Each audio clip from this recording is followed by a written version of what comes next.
esse vídeo é muito vibrante, não é mesmo, Elahá? Nossa, eu estava olhando as cenas, fazendo algumas reflexões, porque a última cena é o barco encostando ali, né? Os Cabral chegando ali na área de Porto Seguro. E eu fiquei pensando, é um evento que não é nada demais, é só um barco encostando na beira de uma praia. Mas imagina a movimentação espiritual nessa hora. Pois é. Tudo observando, vai, vai, vai, vai. E eles chegarem naquele barco. Tem uma coisa muito interessante disso, que na noite que eles chegaram, os índios entraram no barco e provaram dos alimentos que eles tinham. Eles não gostaram de nada, mas é uma recepção muito interessante. Eles entram no barco, aí os portugueses dão pão, eles comem pão e cospem. Aí dão vinho, eles comem vinho e tomam vinho e jogam fora. Tudo que eles provam, eles jogam fora. Mas eu estava vendo cada cena, digo, gente, o olho invisível por trás dessas cenas, né? Joana d'Arc, digo assim, a espiritualidade observando tudo isso que se passou, toda a construção que a gente edificou ao longo de tantos e tantos séculos e milênios. Nós somos o resultado de uma grande saga, realmente, no curso dos milênios. É um negócio espetacular, realmente. Que Nossa. legal. Elahá, vamos fazer a nossa prece? Vamos fazer. Vamos Você fazer faz a para prece. nós? Faço sim. Senhor, nós te rendemos graças por mais esta oportunidade que o teu coração generoso nos oferece, para que possamos refletir sobre a grandeza da tua manifestação sobre as nossas vidas e podermos hoje refletirmos sobre a excelsitude das nossas existências espirituais. Protege os nossos corações na busca de um entendimento mais pleno do que verdadeiramente somos, e por isso te pedimos, protege-nos, Senhor, para que isto não seja apenas um conhecimento para os nossos cérebros, mas que nos ajude a dilatar as nossas percepções espirituais. Estejas assim, Senhor, conosco nesta noite de hoje, abençoando os nossos corações, envolvendo as nossas almas na tua doce paz. Que assim seja. Que bom. Muito bem, hoje então nós começamos o capítulo 2 da segunda parte do livro de Leon Denis, Depois da Morte. Não é Depois da isso? morte. Um Eu capítulo fico curto, pensando, mas que traz reflexões ótimas, né? assim nesse livro, porque imagina Eurípides Barçanufo. Quando eu leio, eu sempre leio assim, Eurípides passou aqui, foi aqui que houve a quebra, né? Ele era muito católico e fez a mudança. Eu fico imaginando, ele passou os olhos nessas páginas e isso o moveu da crença católica que possuía para o espiritismo. O que ele enxergava? Que era o primeiro contato dele com essas verdades espirituais. Então, ele andou pelas várias doutrinas antigas e chegou nesse conjunto de princípios que a doutrina espírita apresenta. Passou o capítulo anterior vendo lá a presença de Deus e o universo, e agora Leon Denis se debruça sobre a imortalidade da alma, sobre a vida imortal, para nos trazer considerações muito importantes. E ele vai separar o capítulo em dois blocos. Primeiro, a existência da alma, e segundo, já que a alma existe, a imortalidade dessa mesma alma. Então vamos lá, nas nossas discussões. Primeira consideração, logo que Leon Denis faz na abertura do texto, é o seguinte: a inteligência não pode estar no corpo, não pode estar na matéria. Porque é uma coisa tão abstrata que você fica pensando, mas como que a inteligência pode estar no corpo físico? Como que ela pode estar, não é? E eu fiquei hoje o dia dando uma procurada para tentar entender como que a ciência explica o armazenamento da memória no cérebro, sabe? Andei lendo, não consegui entender muita coisa não, sabe? Mas é porque é difícil para eles, eles querem dizer que o armazenamento da memória fica nas sinapses que os neurônios fazem. Mas como que guarda timbre de voz? Como que guarda um rosto para dizer assim, esse é fulano? Como guarda? Como é que as células guardariam uma linguagem, guardariam sons, imagens? Acho muito surpreendente que a gente queira colocar nas nossas células a capacidade de armazenamento de algo tão complexo como o raciocínio, a memória, a criatividade e tudo mais que a nossa sociedade tem. O cérebro, seria ele realmente o responsável por tudo isso? Ou haveria em nós alguma instância que seria algo imaterial ou incorpóreo, para ser mais exato, que guardaria esses registros para que você pudesse manusear a máquina, que é o corpo, mas com os registros fora dessa matéria. E a primeira coisa que ele vai colocar é isso. Não é possível que a inteligência repouse no corpo físico. E aí ele vai trazer algumas considerações falando que as células se renovam. É verdade, as células se renovam, mas os neurônios eles vivem por toda a existência.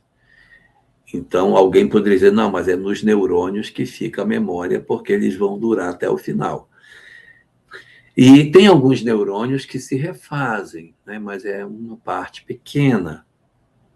Nós temos, assim, de maneira mais exata, a permanência dos neurônios por toda a existência, o que justifica que o mundo materialista aponte a área física como sendo o elemento registrador das nossas memórias. Mas tem muitos fenômenos que, infelizmente, essa visão de um corpo que é apenas físico não consegue explicar. A própria memória é complicado de você explicar por um corpo físico, né? E aí ele diz assim, como que vai lembrar, ter memória de algo que ele nem sequer participou?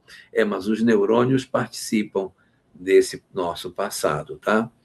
Então, ele vai raciocinando por aí para dizer que existe em nós um princípio que é distinto da matéria, como se fosse uma força indivisível que persiste e que mantém o nosso raciocínio, a nossa memória, as nossas emoções, independente das substituições celulares que a gente experimenta durante a vida. Esse é fato.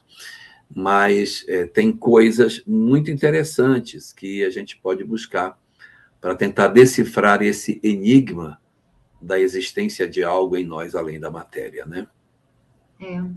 E ele fala, né, inclusive, que como é que nós durante o sono nós sonhamos, e muitas vezes esse sonho representa exatamente vivências que nós estamos tendo no mundo espiritual, ou seja, mas se o corpo está dormindo, a atividade cerebral está baixa e reduzida, como é que depois a gente acorda e se lembra daquilo, não é? Ele traz alguns questionamentos bem interessantes, né, Lahá? E a gente também fica pensando hoje, né, quantas pesquisas existem que comprovam isso, né, que existe algo que transcende a matéria. Você falando e eu me lembrando de um relato feito pelo Florencio, nosso amigo Florencio, que também estará em Juiz de Fora fazendo pintura mediúnica, né, agora em agosto. O Florencio me contando de uma pesquisa acadêmica que ele participou de uma universidade na Alemanha, em que os médicos, veja só, o médico alemão principalmente, totalmente materialista. Então, ele foi colocado num tubo de ressonância magnética, foi colocado, imagina assim a cena, ele deitado, Florencio grandão daquele jeito, né? Ele deitado dentro de um tubo de ressonância, colocaram a tela, né, da pintura em cima aqui do peito dele, os tubos de tinta aqui do lado, puseram ele no tubo e disseram, agora você faz o transmediúnico e pinta. E ele fez o transmediúnico e pintou. Sem olhar para a tela. Deitado. Aqui, ó, tela aqui. Ele pegando aqui e pintando. O que é que eles observaram? que as áreas cerebrais que teriam que estar ativadas pelo fato de ele estar desenvolvendo ali uma pintura, um trabalho, não estavam ativadas. Outras áreas do cérebro é que estavam ativadas. Então, como é que você explica, como é que você justifica isso, né? E o mais interessante, Elahá, é que ele disse que, assim, o que valeu tudo para ele, né? Esse médico materialista, ele percebeu ao lado desse médico uma figura espiritual, a figura de um homem, e que ele entendeu ser o pai do médico. E esse espírito mandou um recado.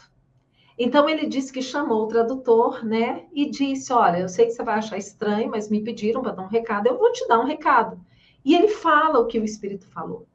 E o médico fica chocado, porque ele descreve a aparência do espírito e o que o espírito mandou dizer para o filho. Ele fica chocado, porque ele diz: mas é meu pai. Então imagina isso, né? Que legal. Isso é muito legal. Mas olha, tem umas experiências muito interessantes. Eu estava outro dia conversando com a Nete Guimarães. E a Nete estava falando o seguinte, que existem algumas pesquisas que analisam a área do cérebro que ilumina de acordo com o fenômeno. Então, quando eu pergunto para você, eu já falei isso aqui? Acho que não, né? Não, acho que não. Não me lembro, não. Para você não, né? Não.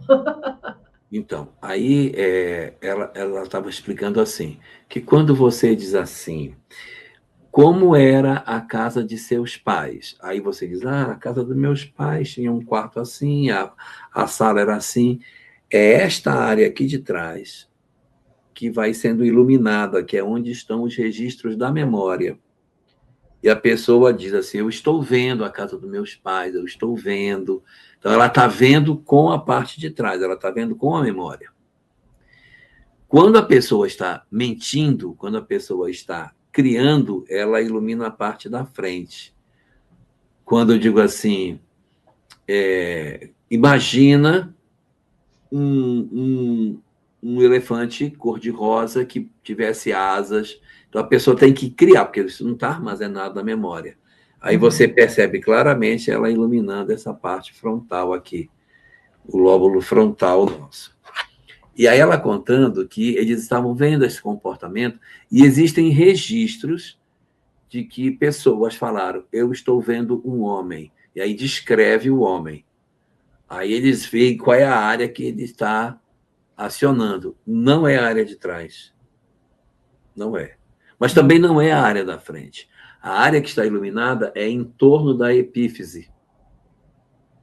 Olha que aí eles não sabem o que é, mas eles dizem, o paciente registrou o que via e descreveu alguém, e a área que iluminava era em torno da epífise. E a gente não sabe explicar porque ali não tem memória. Que registro é esse que ele foi acionar em torno da epífise? E nós sabemos que é ali que fica a posição de conexão da mediunidade. Então, essa imagem que ele estaria vendo não é uma memória e não é uma criação.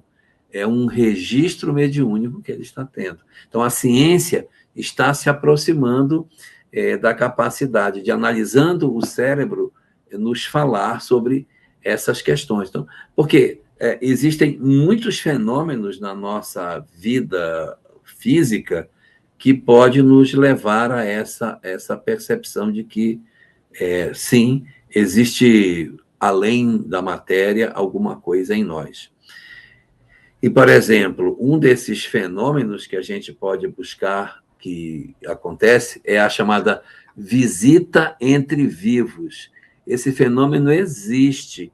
Eu tenho uma pessoa que visita vivo, os dois estão vivos. Um está no hospital e o outro está no outro lugar. Ele visita o outro e o outro vê ele. Aí o cara diz assim, fulano esteve aqui. Ele estava aqui, do lado. Ele esteve aqui no meu quarto, eu vi ele aqui no meu quarto. Estava em pé, ficou aqui olhando e depois ele foi embora. E o outro que, digamos assim, visitou o hospital, diz assim, eu fui no hospital ver fulano. Ele está deitado no hospital, estava lá fulano, fulano, fulano. Então, esta experiência de visita entre vivos é a grande confirmação de um fenômeno que não é mediúnico, chamado dupla vista, que é o fenômeno através do qual o médium o médium não, que ele não é médium. Aqui ele é o sensitivo, o paranormal, como queira chamar. O indivíduo vai lá, vive a experiência e volta. E conta, olha, eu estive lá, tá assim. Não é mediúnico, porque não é nenhum espírito que vem me contar. Sou eu mesmo que vou, faço o experimento e volto. Jesus fazia muito isso, né? É anímico, não é mediúnico, é um fenômeno anímico. Então, os fenômenos anímicos são as grandes confirmações da existência da alma, né? E a dupla vista é uma das potencialidades que a gente pode ter para poder provar que existe algo em nós, porque o que foi aquilo meu que foi visitar o outro? O que foi aquilo meu que soube o que estava acontecendo? Na vida de Swedenborg tem um caso desse, né? Swedenborg estava num jantar e começa a narrar um incêndio que estaria acontecendo distante dali. E tinha um homem no jantar que dizia assim: e a minha loja foi atingida? Disse, não, não, tá, mas está indo na direção dela, vai atingir. Aí o cara, e atingiu? Não, ainda não atingiu, mas o bombeiro chegou. Aí minha loja, estão apagando o fogo, mas não pegou na sua loja. E minha loja, disse, olha, o fogo apagou. 6 casas antes da sua loja. A sua loja se salvou. O cara viaja, chega lá, o incêndio acabou 6 lojas antes da dele. Essas coisas são muito surpreendentes que Swedenborg fazia. Não chega a ser aqui um fenômeno mediúnico, mas é um fenômeno anímico que aponta essa questão da existência da alma. Que, se eu for trabalhar de maneira materialista, me faltam elementos para explicar como que um fenômeno desse tipo pode acontecer. Eurípides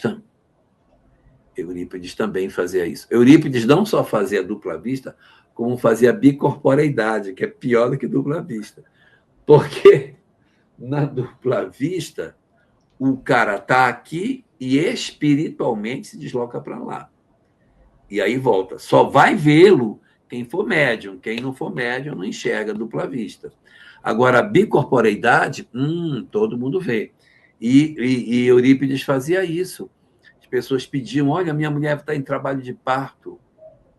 Aí disse, só um momento que eu vou fazer o parto dela.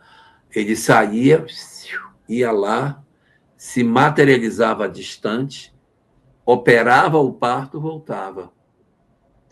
Então, o Rodrigo está falando do Andrew Jackson Davis, que também tinha, né? Sim. Isso, ele ajudou num parto, isso mesmo. O Andrew Jackson Davis também tinha essa faculdade e ele tinha uma outra muito interessante. Ele olhava para uma pessoa e ele via o organismo por dentro funcionando, os órgãos. Visão de raio-x. Uma visão de raio-x. E ele dizia, olha, o seu coração está com um problema. Aí perguntava, mas você não estudou medicina? Como que sabe que ele está com problemas? Por conta da cor que ele fica escuro. Quando os órgãos estão escuros, eu sei que eles estão com mau funcionamento. Você sabe que aqui em Goiás, na cidade de Palmelo, nós tivemos um médium muito importante que ele tinha essa visão de raio-x. Visão de raio-x. Isso é um espetáculo, né? Olha para a pessoa e vê por dentro como ela está. Que órgãos que estão com problema. Essa é um fenômeno impressionante. Um outro fenômeno também muito curioso, que a gente discute pouco dentro da casa espírita, até porque não é também uma mediunidade, é um fenômeno anímico, e os fenômenos anímicos, embora a gente se interesse, eles não são o grande foco, não é? Mas existe uma expressão do animismo que é a psicometria. Na psicometria, eu pego um objeto que alguém teve e eu consigo acessar o psiquismo da pessoa que usava o objeto. Claro que não pode ser qualquer objeto, né? Um objeto que eu comprei essa semana no camelô, eu penduro no meu pescoço, não vai dar nada. Mas uma joia de família que durante décadas esteve na mão de alguém, que viveu as emoções de alguém, esteve pendurado no pescoço acompanhando a vida de alguém, pelo qual a criatura tem afeto e que ela tem vínculo com o objeto, o objeto se impregna das energias do seu usuário.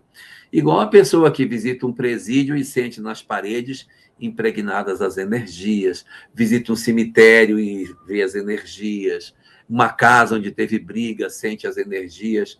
Nem estou falando de ver os espíritos, estou falando de sentir as energias sem necessariamente estar diante de alguém de maneira mais direta. Então, isso é um fator muito importante na compreensão da existência em nós de algo que não seja apenas material, né? Muito legal isso. Outro fato muito curioso também é quando nós temos um espírito que se manifesta por um médium de psicofonia, mas esse espírito está encarnado.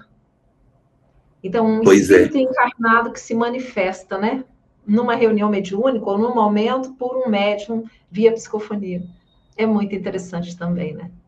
Eu já tive a oportunidade de ver um fenômeno desse. É muito curioso. Eu também já tive. Recebi um recado importantíssimo por essa via. E depois eu pude confirmar que realmente foi a pessoa que veio, que incorporou, confirmou que foi ela que veio.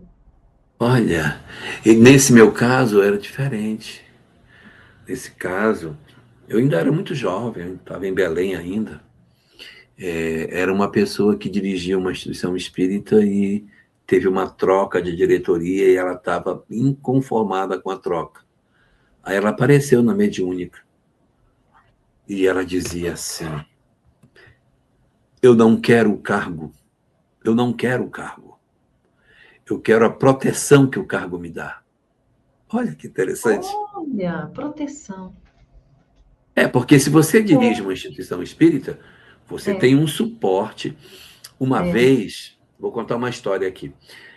Eu, uma época, assumi um cargo importante no governo e eu disse para o presidente da Federação Espírita, para o Pedro, olha, eu vou ficar servindo a Deus nesse outro cenário. Então, eu vou diminuir minhas atividades doutrinárias, porque eu preciso me dedicar a essa função, que é uma função que vai precisar de toda a potencialidade daquilo que eu posso fazer. E aí eu acabei indo menos à Federação Espírita, participando menos das coisas, e um dia eu estava lá trabalhando, eu e a minha adjunta, eu era o efetivo e ela era a adjunta, estávamos lá discutindo um negócio, aí a moça veio e disse, olha, tem um senhor aí fora querendo falar com você. Pois não, manda entrar. Quem é? Pedro Barbosa. Manda entrar o Pedro. Aí ele entrou e disse assim, como é que é, rapaz? Você sumiu, você não vai aparecer mais na federação, não? Vai ficar só aqui nesse negócio? Não sei o quê, papai. Aí brigou comigo e tal. Aí eu, não, tudo bem, Pedro. Não, sábado eu tô lá. É bom aparecer, porque você tem que ir lá, porque não sei o quê. Tem um monte de coisa pendente na federação. Você fica aqui só nesse lugar. Eu vou sábado eu tô lá. Fica tranquilo, eu vou. Aí ele se despediu, saiu. Aí eu virei para minha adjunta para falar para ela, é o Pedro. Quando eu virei, ela estava assim na cadeira, parada, toda congelada, assim. Aí eu disse, que foi, Neila? Ela disse, quem é esse homem? Aí eu disse, é o presidente da Federação Espírita, é o Pedro. Ele anda com 2 índios de 2 metros de altura, um de cada lado. Quando ele entrou, ficou cada um do lado, outro do outro, assim, parado, com o braço cruzado, ele falando contigo, eles estavam parados. Quando ele disse tchau e deu as costas, os índios também deram as costas, saíram com ele. Esses caras não são dele, não são protetores do Pedro, mas são protetores de quem preside a federação. Exatamente. Então, quando nós nos credenciamos na obra do bem, nós automaticamente ganhamos umas companhias espirituais para nos proteger. E aí, essa moça, era garota ainda lá em Belém, aí ela dizia assim, eu não quero o cargo, eu quero a proteção que o cargo me dá, eu estou desprotegida. Olha que interessante, é verdade. Interessante demais isso. Mas, muito bem. Nessa sequência do texto aqui do Leon Denis, ele fala que essa característica que nós temos não pode ser confundida com o nosso corpo. Ele comenta, né? Não podemos confundir a nossa inteligência, a nossa condição de raciocínio com o nosso sangue, com as nossas veias e com a carne do nosso corpo. Porque essa porção, ela não possui a expressão de inteligência que a gente poderia esperar. Eu vivi uma vez uma experiência muito interessante.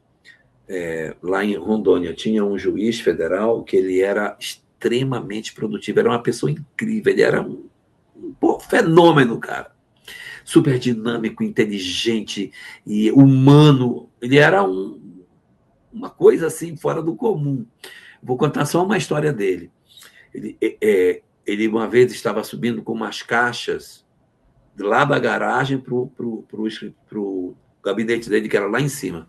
Ele subiu com a primeira caixa e subiu com a segunda caixa. Quando ele foi subir com a terceira caixa, o rapaz que fazia a segurança foi nele e disse: Excelência, o senhor não quer que eu lhe ajude aí com essas caixas? Estou vendo que eu tenho carregando caixa aqui para levar lá para o seu gabinete.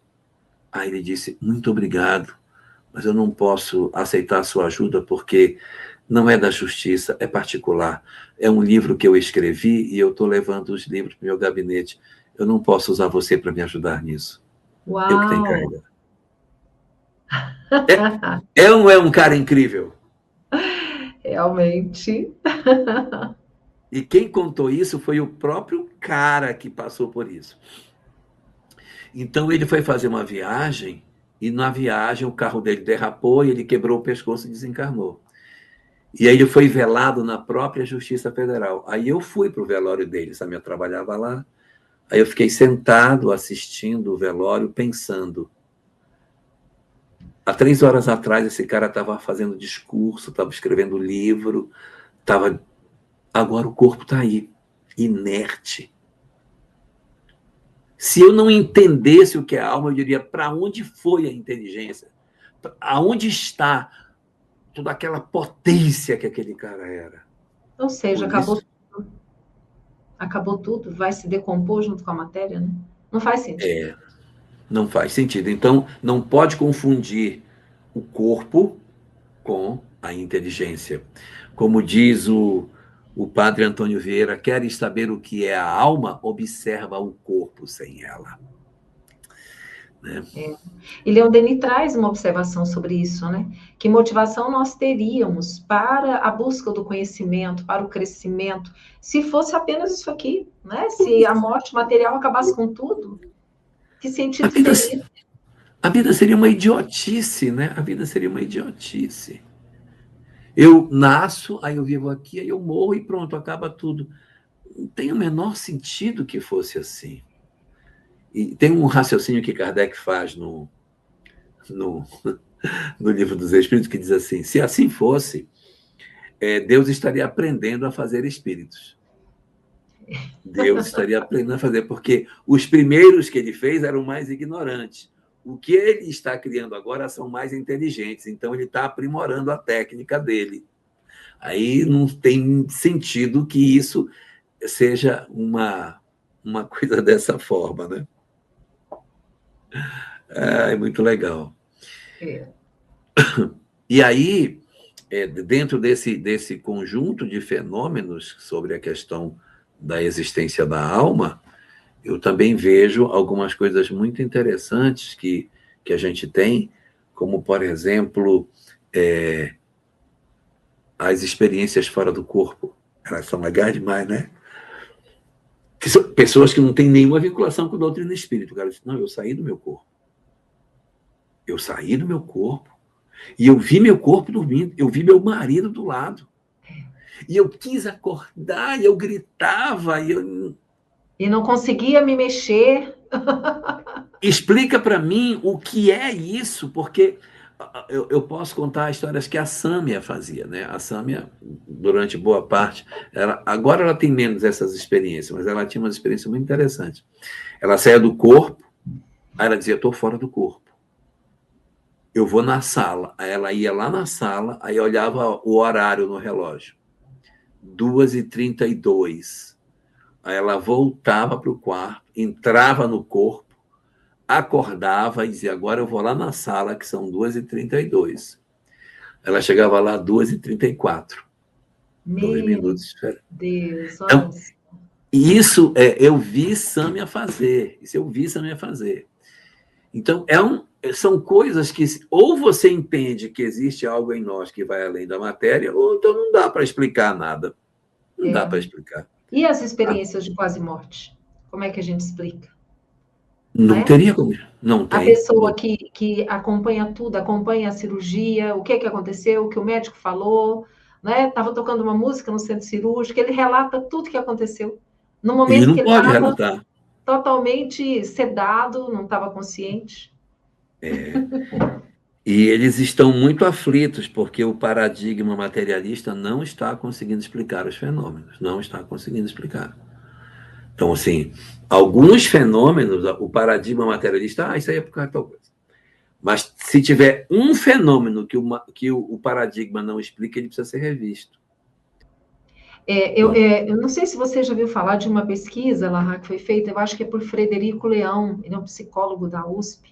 Ele fez nas Casas André Luiz, em São Paulo. Não vi. Ele fez uma pesquisa e eles pegavam os internos, alguns internos lá das Casas André Luiz, que lá são pessoas que têm limitações físicas, mentais, né, que vivem lá. Então, eles faziam um atendimento espiritual num grupo mediúnico e eles evocavam o espírito daquele paciente. E o espírito vinha na reunião e eles dialogavam com esse espírito. E eles perceberam uma melhora no quadro daqueles que estavam passando por esse tipo de experiência. Imagina isso. Interessante essa, né? Eu vi uma experiência também interessante outro dia. Aonde foi, meu Deus? No interior de São Paulo. Não vou lembrar agora a cidade, porque eu não lembro a cidade. Eles trabalham com pessoas envolvidas com droga. Então, o que eles fazem? Eles levam a pessoa para uma sala e dão um passe demorado na criatura. Dão um passe bem demoradinho nele, fica lá, vários médios dando passe nele. Quando termina o passe demorado, alguém vai e retira ele da sala. Diz, agora você vai para uma outra sala onde vai ficar repousando, relaxando. Você vai só relaxar na outra sala. Ele vai ficar uns 15 minutos em relaxamento na outra sala. Na sala de onde ele saiu, os caras trancam a porta e dizem, agora os espíritos estão com ele, pode se manifestar. Aí eles vão doutrinar as entidades que acompanham o cara que acabou de sair. Quer dizer, ele não assiste à doutrinação dos seus obsessores. Eu achei genial esse trabalho. Muito interessante. Legal. Eu conheço um semelhante que, enquanto a pessoa que está em tratamento assiste a uma palestra, normalmente de assuntos do cotidiano, né, das dores da vida, nesse mesmo instante, uma reunião mediúnica está acontecendo para atender os espíritos que estão vinculados àqueles que estão naquele momento ali, né? Então, exato. São dois momentos, um atendendo o encarnado ali, mas os espíritos levados e atendidos na reunião mediúnica. Não, tem muitas coisas que acontecem em pessoas em coma que, quando retornam contando coisas que, em princípio, não deveriam estar tendo capacidade de lembrar ou de perceber. Então, esses fenômenos das experiências de quase morte serão a grande virada de chave para a compreensão da existência da alma. Não tenho dúvida de que isso vai acontecer, né? E aí ele vai trabalhando no texto essas questões e nos apresenta uma questão muito importante quando ele fala para nós que os mártires, os grandes homens, foram movidos por algo que tinha dentro deles e que promovia nessas pessoas a compreensão de um algo a mais. E aí vem aquela o grande ponto, né, sobre essa discussão, que tem um trecho do livro Evolução em Dois Mundos, capítulo 5, primeira parte. André Luiz diz o seguinte: você pega e retira células da pele, passa um esfregaço, passa uma colher dentro da boca e tal. Você tira células e coloca essas células no meio de cultura. Quando você retira, as células da pele, as células epiteliais, elas são igual a um piso. Elas estão uma coladinha na outra assim, fazendo um piso. Você deixa elas no meio de cultura e observa o comportamento delas. Em poucas horas, elas começam a se afastar. E daqui a pouco, cada uma delas é independente da outra. elas perdem o sentido de tecido. Aí você pergunta, e por que que elas estavam juntas? Quem comandava para que elas estivessem juntas? De onde vinha a ordem de que elas compunham um tecido e que deveriam ter uma função específica? Alguém ou algo comandava para que elas permanecessem daquela forma. Quando aquele comando deixa de existir, elas assumem a característica ameboide e cada uma delas vai viver de maneira completamente independente. É muito interessante isso. Tudo convergindo para um ponto. Indiscutivelmente existe na criatura humana alguma coisa que não é só matéria, uma alma, um elemento além do corpo físico. E esse é o primeiro ponto da discussão dele, né? A primeira parte da discussão é sobre a existência da alma. E esses elementos todos que a gente está falando são elementos fortalecedores da compreensão de que existe alguma coisa além da matéria. Todos esses fenômenos que a gente vem falando, eles são elementos comprobatórios da existência de algo além da matéria em nós, porque o paradigma materialista não consegue dar uma explicação plausível para isto que estamos falando aqui. Aí ele muda o texto, né? Ele diz assim, nesse momento, bom, vencida esta parte que trata especificamente sobre a existência da alma no corpo, é necessário avançar para a compreensão de que a existência da alma sobrevive à morte. Que é uma outra coisa. Uma coisa é eu dizer assim, não, existe uma alma em nós. Né? Eu lembro quando a gente mexia com câmara Kirlian, eu cheguei a mexer com esse negócio quando eu era mais novinho. Teve um pessoal que... Eu não comprei, que eu não tinha dinheiro, mas eu tinha uns amigos que tinham e compraram uma câmara Kirlian para fazer experimentos, botava o dedo, marcava e tal. Então, essa coisa das energias é real, existe esse fenômeno das energias que existem no nosso corpo. E aí eles falavam de uns experimentos muito interessantes, que diziam assim, você pega uma folha, aí você corta a folha e pega a câmara Kirlian dela. Durante um tempo, a folha, mesmo cortada, ela tem o contorno da folha inteira. Olha que interessante. Porque o perispírito, né? A protoforma da folha ainda tem aquele contorno. Aí depois aquilo vai apagando e ela fica só com a energia do recorte que ela tem. Então, a alma sobreviver à matéria é um segundo fator absurdamente importante, porque ter alma, bacana, legal, mas saber que ela continua viva depois da morte é espetacular. E isso não vai decorrer na visão do Leon Denis em função de livros religiosos, mas das experiências que a vida nos dá. E a gente vai poder ter muitas demonstrações da continuidade da vida, né? E quantas pesquisas, né, estão sendo feitas por pessoas que nem são religiosos, como o Ian Stevenson, né, que comprovou tantos casos de reencarnação e outros pesquisadores, é muito interessante, né? E você vê hoje a psicologia, a própria psicologia, né, hoje com a psicologia transpessoal, que vem reconhecendo esse transcendente, não é? Essa alma que sobrevive ao corpo e que é um ser que influencia aqui também, né, na vida de encarnado. É muito interessante isso. O Paulo Item está lembrando da TCI, né? A transformação mental também. Inclusive, Luiz Hu tem conseguido alguns resultados bem interessantes, né?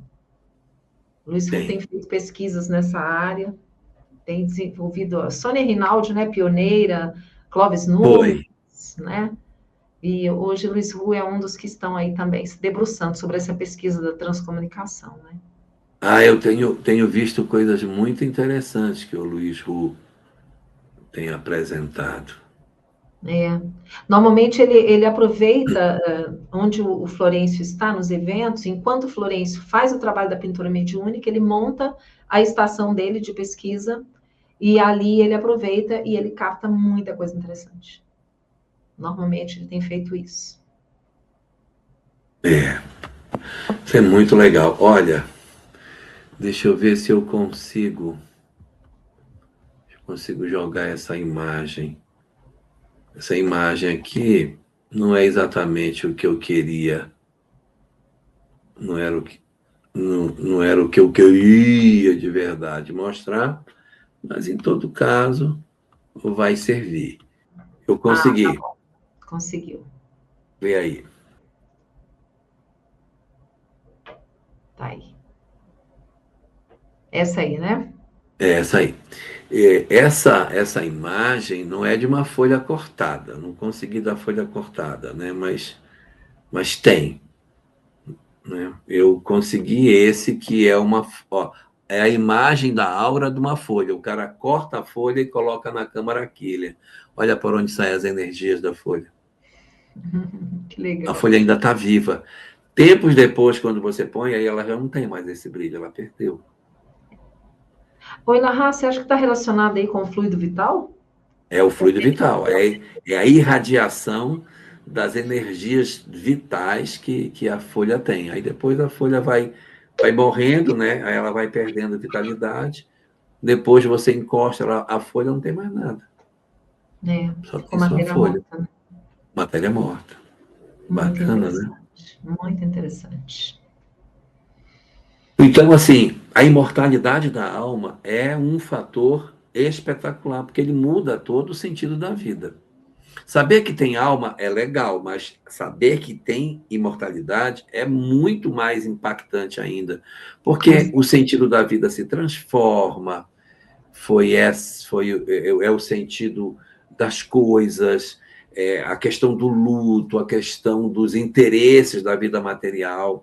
É muito importante isso. Então, ele vai, na segunda parte do texto, se debruçar sobre esses fenômenos, são os fenômenos ligados à comprovação da imortalidade. E assim, se eu tivesse que dizer que a alma não existe, somos apenas matéria, eu teria que dizer que todos os livros religiosos estão errados. Né? Porque todas as obras religiosas, independente do Oriente, do Ocidente, politeístas ou monoteístas, não interessa, todas vão dizer no homem há uma porção que vai para o mundo espiritual, que é depois da morte a gente vai continuar vivo. Eu teria que dizer que Krishna, Buda, Hermes estavam todos errados. Todos errados. Que toda essa Exatamente. galera que tem uma contribuição incrível. Não, Krishna, esquece ele, esquece. E são pessoas que não tiveram contato entre si. Não tiveram a oportunidade de dizer assim, não, vou te passar uma informação aí, tu repete o que eu estou falando. Não! Cada um, em épocas e lugares distintos, afirmava a alma sobrevive à morte.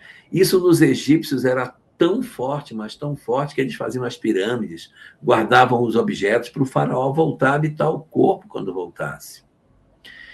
Quer dizer, é uma crença extremamente enraizada na criatura. Muito E forte. sabe o que eu acho fantástico? É que o Espiritismo veio e deu um passo além. Porque além de dizer assim, a alma é imortal, ela sobrevive à morte do corpo. Ele diz assim: não existe sofrimento que dure para sempre. Não existe condenação eterna, né? Não existe isso de você foi bonzinho, você vai para o céu, você não foi, você vai para o inferno. E você que é mãe vai viver lá no céu sabendo que seu filho está queimando lá no inferno. Não, gente, tem nada disso. Para sempre. Para sempre, imagina. Né? Ou viver naquelas situações de limbo, nem lá nem cá. Então o Espiritismo chega e diz: não, todo mundo é filho de Deus, né? Errou agora, vai ter oportunidade de voltar, de refazer, de fazer de novo, até conseguir. Porque Deus não vai desistir de ninguém. Olha o tanto que isso é bom. Só um instante. A folha cortada, gente. Só um minuto. Vamos ver. Aqui, cadê, meu Deus? Aqui. Achei. Manda aí. Peraí, ela está carregando aqui. Aí. Olha que interessante. A folha está cortada. Ela foi, ela foi cortada. E como é que ela tem esse formato? Olha só. Só que isso é Muito, por pouco tempo. Aí pouco tempo depois se desfaz. muito legal, viu? Muito bom mesmo. Bacana. É. Então, a imortalidade eu considero tão importante, né, que a espiritualidade teve mais preocupação com ela do que com o próprio monoteísmo. Tem politeísmo até hoje. Tá tudo bem, faz mal, deixa crer em vários deuses. Mas a imortalidade da alma tem desde o princípio. É a verdade espiritual mais importante, que a alma é imortal. A vida continua. É a frase religiosa mais repetida em toda a história da humanidade. E aí, o Leon Denis diz assim: que será então a vida terrestre, tão curta que, mesmo em sua maior duração, não nos permite atingir os limites da ciência, tão cheia de impotência, de amargor, de desilusão, que nela nada nos satisfaz inteiramente? Porque realmente, se fosse assim, nós não teríamos. O Paulo está lembrando da pessoa que tem a perna amputada e sente coceira no pé, chamada dor fantasma. Exatamente. Exatamente. A dor fantasma. O cérebro ainda não se adaptou à ideia de que não tem mais a perna e aí ainda sente. É É muito louco isso, né? uma dificuldade que a gente tem de lidar com esses aspectos. E existe o processo inverso. Quando você coloca uma prótese, você adicionar os nervos para chamar a mão para fechar, porque você abandonou e já perdeu por um tempo, né? Pois é. Nós temos alguns comentários aqui. Uhum. Vamos ver aqui. A Cláudia ela fez um comentário aqui. Tem pessoa que, se você encostar, por exemplo, o braço levanta todos os pelinhos. Realmente acho que é energia. Isso aconteceu comigo, mas só com essa pessoa. Também não sei se essa energia é boa ou é ruim. Pode ser também uma energia só material, né, Cláudia? Pode ser a eletricidade. Eu digo porque a gente que vive aqui no Centro-Oeste, que o ar é muito seco, é muito comum esses fenômenos elétricos, né, da matéria. Eu lembro, quando era menino, a gente pegava a caneta, esfregava no cabelo e colocava assim, ela levantava os Isso. pedacinhos de Pegava o papel. pedacinho de papel. A gente fazia isso. É, Exatamente. Ó, o Chicão, eletro... quero que a minha alma e espírito ir para o mundo celestiais. Tem que trabalhar, né? Eu acho que seria bom pensar de ir para o mundo de regeneração. Tem que trabalhar muito para chegar. Ó, a Regina que é aqui da cidade de Goiás, a Regina Emos. O conhecimento da alma é muito importante. A maioria das pessoas que sabem disso vivem priorizando a matéria. Ou seja, esquecem que somos espíritos e não matéria. Tem muito disso mesmo, né, Regina? Eu Pessoa. fui uma, eu fui uma vez, nós saímos de um evento espírita, fomos para uma pizzaria. Aí nós sentamos para comer pizza e tal. Nossa, que coisa linda, o evento foi maravilhoso, o que tem e tal. Eu disse, pois é. Foi lindo, foi maravilhoso, mas boa parte das pessoas não estão preocupadas se tem vida após a morte, se tem matéria, se tem... Aí a garçonete veio nos atender. Aí eu perguntei para ela, você acredita que existe vida após a morte? Ela fez assim, disse, nossa, que pergunta profunda. Nunca me perguntei sobre isso. Olha só. Perguntei. Então você, assim, quantas pessoas existem que não param para refletir, não meditam sobre esse fato? Apenas vive, apenas vai tocando, né, para viver e vai administrando o dia, mas não medita. Quando vem o luto, é uma dor insuportável. Quando vem a velhice, é um peso indescritível, a doença. Então, As dores da vida se tornam muito maiores porque eu não entendo que eu seja uma alma imortal. Mas, Elarra, muitas vezes as pessoas relacionam isso à crença religiosa, sabe? Então, muitas vezes ela tem uma certa, Religião. né? Exatamente, às vezes ela tem uma certa rejeição à religião e ela acha que tratar desses assuntos tem a ver com religião. Eu estou assistindo uma série da Netflix, que é uma série linda, por sinal, mas tem uma cena que eu achei muito curiosa, que o casal tem uma filha pequena e eles precisam explicar para a menina o que é a morte, porque morre um animalzinho. E aí eles ficam tentando, Oh, sabe, como é que nós vamos falar para ela de morte? Aí a esposa diz assim: não, nós vamos dizer que foi para o céu. Aí o marido diz assim: mas a gente não acredita nisso.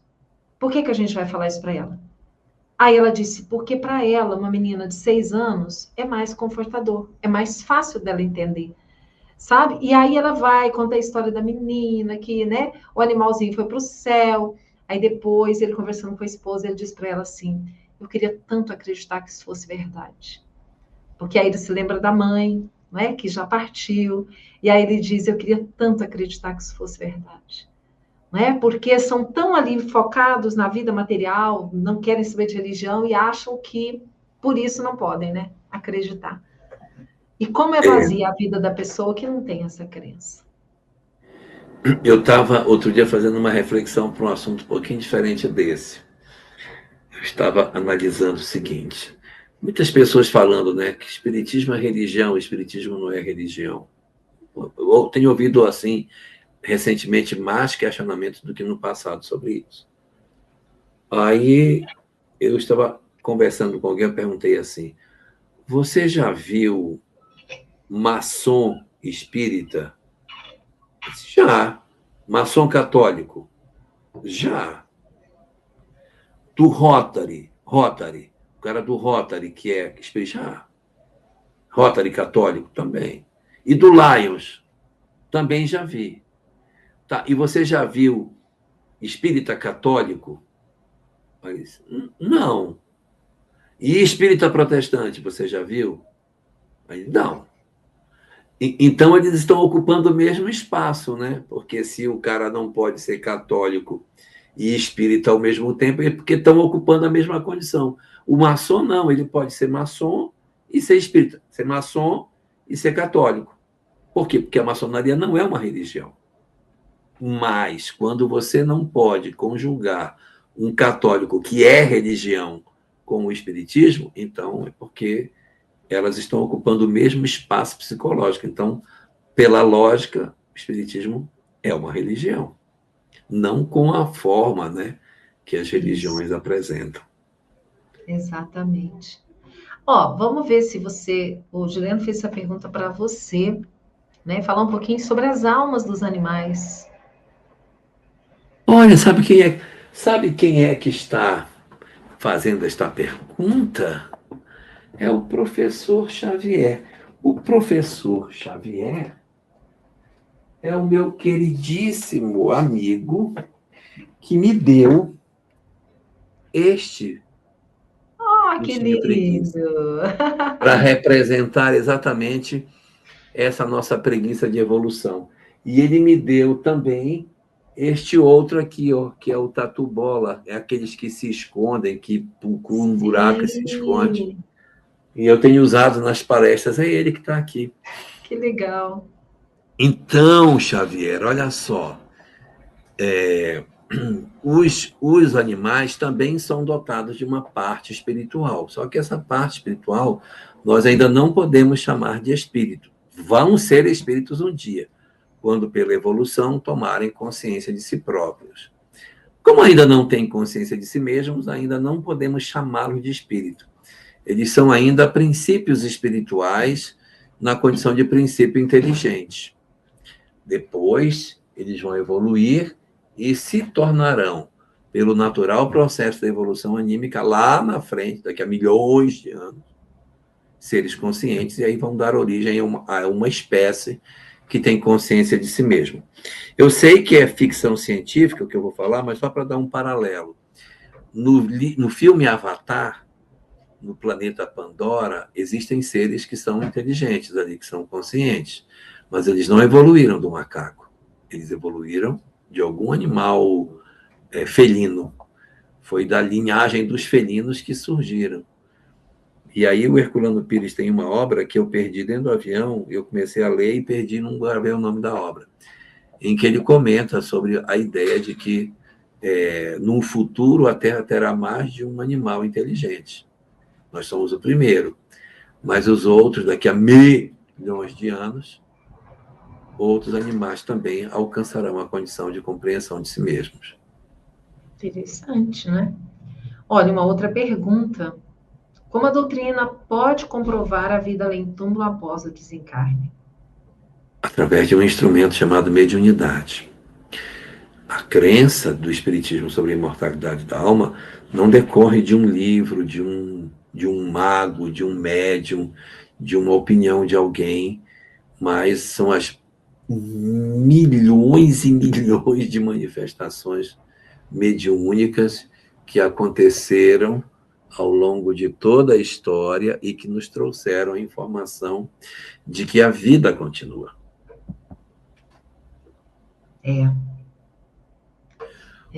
Olha, tem uma pergunta aqui que eu vi que é interessante. E o que dizer de uma pessoa que nasceu em lar espírita ter aversão total ao espiritismo? Existem várias razões. Uma razão, ela pode ser alguém traumatizado por religião de outras existências. Imagina alguém que no passado foi torturado por religiosos. Não quero nem proximidade com isso. Segundo, ele pode ser um religioso ortodoxo que acha que o espiritismo é uma negação das verdades espirituais e, por isso, não quer aproximação.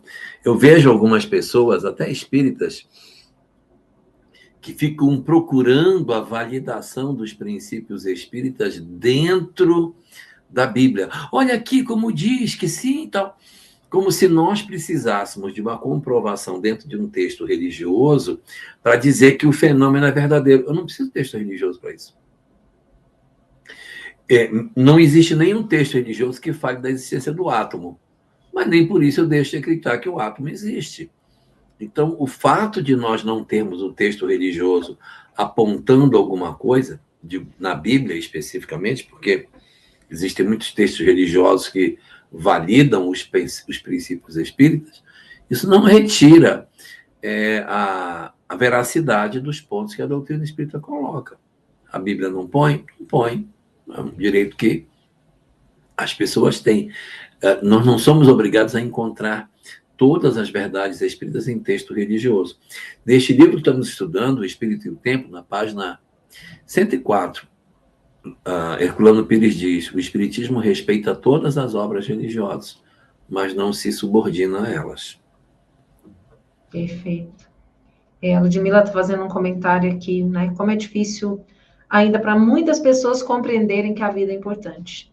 Aí ela fala do casal que interrompeu a gestação porque o bebê tinha grande chance de ter síndrome de Down. Que tristeza, né, gente? Eu tive uma pessoa com síndrome de Down na minha família e digo que foi a pessoa mais especial de todos que esteve aqui conosco. Nossa. Bom, nós temos aqui algumas... O Chicão diz, animais têm espírito, então as plantas também têm espírito. Não use a palavra espírito. Princípio Diga espiritual. que ela tem uma parte espiritual, tem um princípio espiritual. Um dia será espírito. E antes que alguém se assuste, uma formiga é mais evoluída do que uma mangueira. Aí você vai dizer, não é possível. Não é possível que uma formiga seja mais evoluída que uma mangueira. Quer que eu prove? Me traz o cérebro da mangueira, me traz o pulmão, o coração, o rim, o intestino, os nervos. A árvore não tem ainda. Mas os animais, por menores que sejam, eles já possuem, têm olhos, ele tem visão, tem sistema digestivo. Uma formiga é muito mais complexa do que uma mangueira, porque a mangueira ela é um ser que não tem uma estrutura cerebral, ela é apenas um ser vegetativo. Né? Bom, e o animal tem perispírito? Se perispírito é o que envolve o espírito, e o animal não tem espírito, não tem perispírito. Então ele tem o quê? Ele tem uma coisa que a gente encontra no livro O Pensamento de Emmanuel, de Martins Peralva. Ele faz essa análise assim: eu não posso dizer que o princípio espiritual de uma formiga tem um perispírito, porque perispírito é o que envolve o espírito. Se a formiga não tem espírito ainda, deve ser outra coisa. E aí ele dá um nome lá, ele chama de protoforma, que seria para o animal a mesma coisa que é para o ser humano em termos de perispírito. Quando a formiga evoluir e se tornar um espírito, aí ela vai ter perispírito. Por enquanto, ela tem só protoforma. Protoforma, interessante. Ó, a Terezinha, é certo dizer que todo espírito vem com tendência para essa ou aquela religião de acordo com o planejamento reencarnatório? É razoável, não é? Pelas experiências que eu já tive, a pessoa traz uma tendência, mas não quer dizer que ela vai seguir essa tendência. Às vezes a gente vem para deixar uma tendência, né? Então eu sou muito católico, tenho uma tendência para o catolicismo, mas eu preciso me desconectar disso, então eu vou viver num outro ambiente. Imagine um cristão que tem ódio de muçulmano. Como você faria o planejamento dele? Ele tem que nascer numa família muçulmana, para que ele aprenda o que ele odeia e diminua a sua rejeição. Exatamente. Então a gente pode trazer uma tendência, mas não renasce naquele ambiente que a gente tanto gostaria de renascer. Muito bom.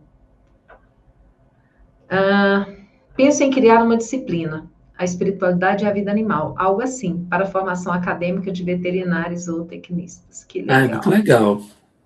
Muito bom. Legal. Muito bem.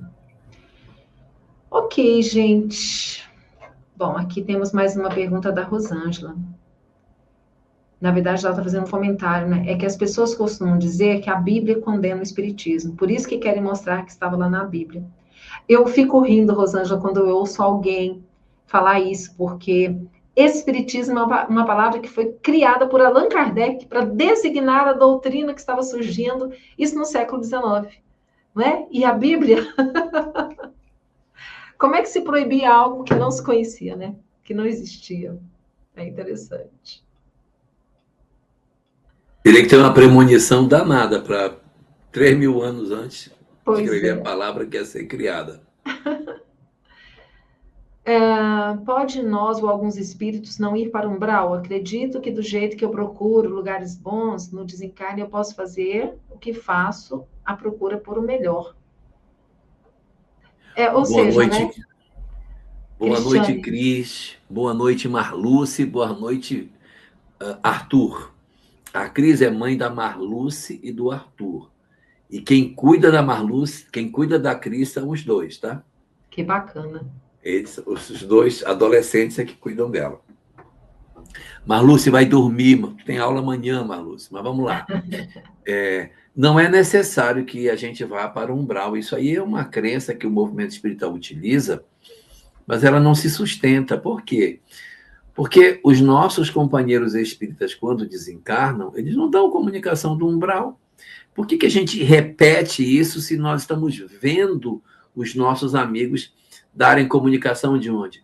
De hospitais, postos de socorro, se organizando para trabalhar, e daí a um tempo estão na casa espírita fazendo pequeninos trabalhos, auxiliando na casa. Então, por que essa coisa? Vamos bravo. Isso é uma espécie de vitimismo danado que a gente está desenvolvendo no movimento espírita e que isso não é legal, né? É isso aí. O animal tem o princípio vital. Sim. Diz a Regina. O animal tem princípio vital. Tem vida. Se o animal estiver vivo, né? O animal empalhado não tem princípio vital. Exato. Como podemos saber se uma pessoa que desencarnou está encarnada novamente? Não temos. E assim, tem pessoas que têm preocupação de que quando desencarnar, chega lá, o amado já encarnou. Duas hipóteses. Pode ser que ele aguarde mais tempo, porque a reencarnação não é assim tão imediata, às vezes ficam 100 e tantos anos para reencarnar, então vai dar tempo de você chegar e conviverem do lado de lá. E uma segunda hipótese ele reencarnou. Mas mesmo encarnado, ele nos visita, desdobra, nos visita, a gente vê, mas não precisa ficar tão preocupado, não, porque o tempo entre duas existências é suficiente para que a gente chegue e se encontre do lado de lá. Mesmo que seja assim um bisavô, aí tá mais longe. Mas, meu marido desencarnou, será que eu vou encontrar com ele? Vai, porque o tempo de desencarnação é muito grande. Vai dar tempo da gente chegar, se encontrar e se programar de novo.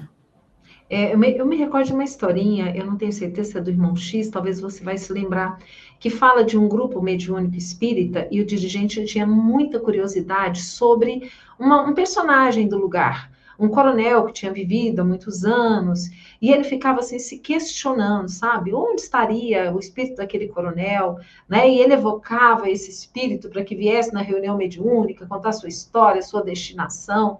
Até que, numa certa ocasião, o benfeitor espiritual disse assim: meu filho, ele não tem como vir, porque na verdade está aí, ó. É você reencarnado. É interessante, né? Ó, e por que um espírito nasce em uma família? De um lado, 99% católica, o outro 99,9% protestante, e que desde criancinha dizia que não era da família dela, que chorava e queria voltar para casa. E foi assim sempre.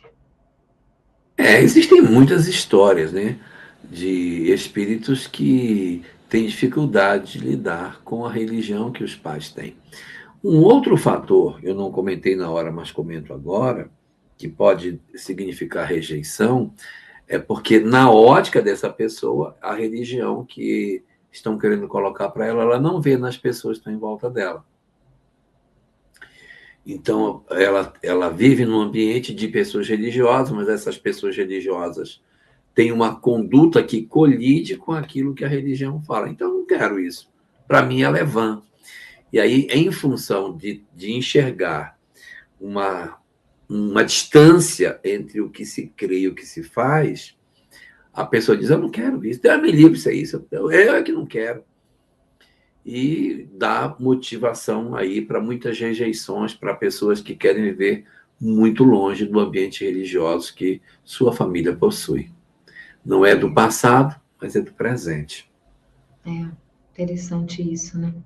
Olha que curioso, o Lucas dizendo que essa semana na internet estavam falando que um italiano de 19 anos, piloto de Fórmula 1, pode ser a reencarnação de Ayrton Senna.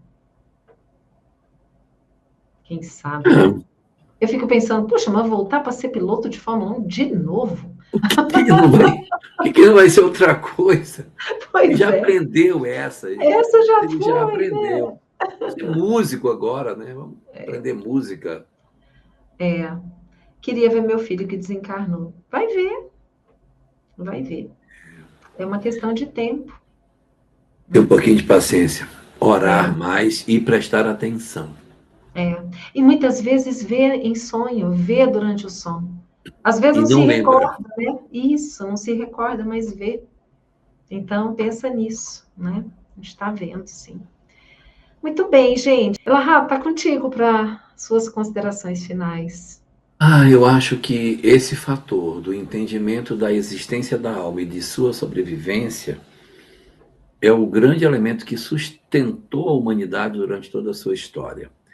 Quando nós tiramos esse sustento da humanidade, agora, depois da Revolução Francesa, a humanidade enlouqueceu, porque ela trouxe para a existência presente todas as suas expectativas e está aí o resultado. O nível de ansiedade, depressão, síndrome do pânico, ideação suicida, vazio existencial, conflitos familiares, falta de propósito, transtornos de diversas ordens, aumento da ideação suicida. Tudo por quê? Porque essa peça, imortalidade da alma, foi retirada do ideário humano. Está sendo perseguido todo pensamento ligado à religião. A humanidade está muito doente e precisa urgentemente restaurar a crença para que ela volte ao eixo e se reequilibre. E aí, esses fenômenos de experiência de quase morte podem ser o grande fio para nos trazer de volta para o eixo e a gente voltar numa nova realidade, não a antiga da fé dogmática, mas uma fé positiva, uma fé raciocinada, uma fé mais racional, que não vai negar o espiritual, mas também não vai se abraçar com os excessos que nós cometemos no passado. Então, acredito que nós caminhamos para isso e a chegada nesse nível marca a entrada na regeneração. Então, a gente está mudando aí mudando de pele para chegar nessa realidade. Olha, eu acho que a gente precisava só responder mais uma perguntinha que a Patrícia deixou aqui, olha, quando ela fala do Alzheimer. O que acontece quando a pessoa desencarna com Alzheimer? Se é verdade que ela vai para um umbral, porque ela carrega culpa? Culpa do quê? Se ela está com Alzheimer. Então, às vezes, esses processos de adoecimento, como a demência, o Alzheimer, um AVC, eles são instrumentos para a adaptação do indivíduo para o mundo espiritual. Às vezes, o indivíduo tem muita dificuldade para o mundo espiritual, então, ele entra num processo de demência para ele ir lentamente se reorganizando para chegar lá. E hoje, com a nossa sociedade vivendo tanto como não era no passado, e vivendo de maneira muito focada na materialidade, a gente está precisando de um tempo de reorganização de sentimentos. Mas isso não determina que seja umbral, não. Isso determina que a gente está num apagamento das nossas percepções para facilitar o foco naquilo que a gente vai viver depois, porque quem está com Alzheimer é o corpo, o espírito está desperto. Então, para que não haja uma transição brusca e o espírito se veja do outro lado da vida, ele pode experimentar esse fenômeno para que ele consiga efetivamente ter uma melhor adaptação do lado de lá. Olha, eu tenho um caso na família, recentemente desencarnou meu sobrinho, com 56 anos, que tinha síndrome de Down. E no último 1 ano e meio, ele desenvolveu Alzheimer. E a gente percebe nitidamente que o Alzheimer foi uma preparação para a desencarnação dele. Para desencarnar. Tá? Uma preparação para ele, para a família. Né? A própria velhice, ela é uma preparação para a desencarnação. Porque você vai se adaptando, é isso mesmo, eu vou deixar. Não, você vai devagarinho aprendendo a se desembaraçar das coisas. Então, a velhice é uma bênção para nós, pela possibilidade de nos adaptar a esse retorno para casa. Você desencarnar bruscamente, na flor da juventude. Eu vejo alguns casos da pessoa que casou na viagem de lua de mel, desencarna. Casou na formatura, se formou e desencarna. Cheio de vitalidade. Como é difícil você se adaptar. E aí, com mais idade, fica até mais fácil isso. Com certeza, é isso mesmo. Elahá, vamos fazer mais uma prece para nós terminarmos? Vamos sim. Quem faz? Eu posso fazer. Então, vamos lá. Nós agradecemos, Senhor, a presença dos benfeitores amigos conosco, os bons espíritos que se interessam por nós, que nos intuem, que nos auxiliam, agradecendo por tudo que o Senhor nos oferece, mas, Senhor, especialmente queremos te agradecer por ter nos enviado este Consolador, a doutrina espírita, que tanto bem faz a cada um de nós, que traz tanto esclarecimento e tanta consolação. Obrigada, Senhor, pela experiência, pela vida, por tudo. E pedimos que esteja conosco, nos amparando, nos orientando, ajudando para que possamos sempre fazer as melhores escolhas em nosso benefício, em benefício de todos aqueles com os quais convivemos e da sociedade como um todo. Sê conosco, Senhor, hoje e sempre, que assim seja.